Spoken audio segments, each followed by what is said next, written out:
আসসালামু আলাইকুম।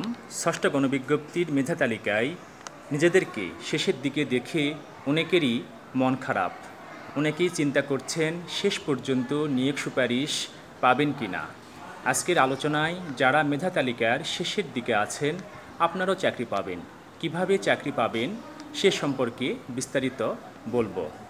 প্রথমত, আপনাকে মেরিট পজিশনের প্রকৃত বিশ্লেষণ করতে হবে, অর্থাৎ এখানে আপনার বিষয়ে আপনার পজিশন শেষের দিকে হলেও এটা ভাববার কারণ নেই যে আপনি চাকরি পাবেন না, কারণ 17তম নিবন্ধনের বেশিরভাগ চাকরি পেয়েছে। 18তম নিবন্ধনের মেরিট পজিশনের প্রথমের অনেকেই কলেজ পর্যায়ে ভালো করলে তারা নিশ্চয় স্কুলে আসবে না। দ্বিতীয়ত, পছন্দক্রম বুঝে করুন। যারা উপরের দিকে আছে তারা অধিকাংশ শহরের ভালো প্রতিষ্ঠান চাইবে। এক্ষেত্রে আপনি যদি কম জনপ্রিয় অঞ্চল অপশন দেন তাহলে নম্বর কম হলেও সুযোগ বা চাকরি পাবেন। তৃতীয়ত, পূর্ববর্তী নিয়োগ পরীক্ষাগুলো বিশ্লেষণ করুন।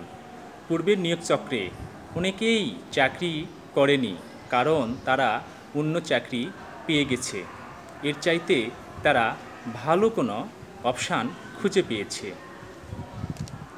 অনেকেই স্কুল কলেজ উভয় প্রতিষ্ঠানে উত্তীর্ণ হয়, এর মধ্যে সে কিন্তু একটি অপশান বেছে নেবে।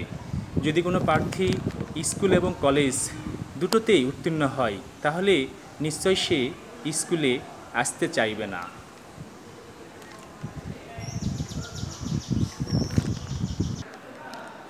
সেজন্য যারা মেরিট পিছিয়ে আছেন আপনারা অনগ্রসর দ্বীপ, হাওর, পাহাড়ি এলাকার প্রতিষ্ঠানগুলো অগ্রাধিকার দিবেন।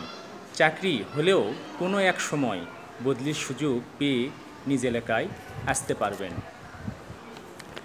নিয়োগ আবেদনে অনেকেই মেরিট ভালো হলেও পছন্দ ভুলের কারণে বাদ পড়েন, আবার অনেক প্রার্থী মেরিটে পিছিয়ে থাকলেও ভালো প্রতিষ্ঠানে চাকরি করেন।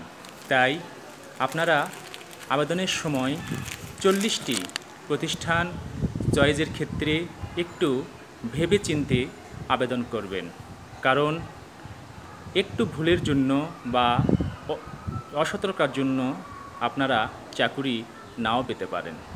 তাই আবেদনের সময় কোনো প্রকারের তাড়াহুড়ো করা যাবে না।